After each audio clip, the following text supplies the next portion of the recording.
ವಿಧಾನ ಪರಿಷತ್ತಿನಲ್ಲಿ ನಡೆದ ಘಟನೆ ಹಿನ್ನೆಲೆಯಲ್ಲಿ ಬಿಜೆಪಿ ಮುಖಂಡ ಹಾಗೂ ವಿಧಾನ ಪರಿಷತ್ ಸದಸ್ಯ ಸಿಟಿ ರವಿ ಅವರನ್ನು ನಿನ್ನೆ ಪೊಲೀಸರು ಬಂಧಿಸಿ ಪೊಲೀಸ್ ಠಾಣೆಗೆ ಕರೆದೊಯ್ದರು.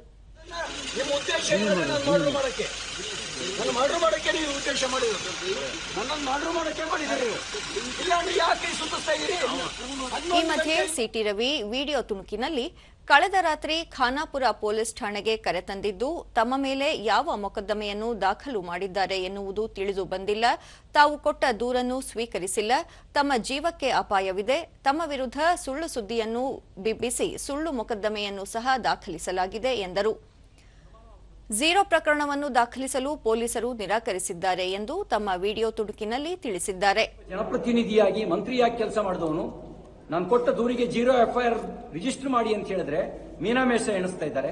ಇದೆಲ್ಲವೂ ಅವರು ತುರ್ತು ಪರಿಸ್ಥಿತಿಯ ಕಾಲಘಟ್ಟದಲ್ಲಿ ನಡ್ಕೊಳ್ಳೋ ರೀತಿಯಲ್ಲಿ ನಡ್ಕೊಳ್ತಾ ಇದ್ದಾರೆ.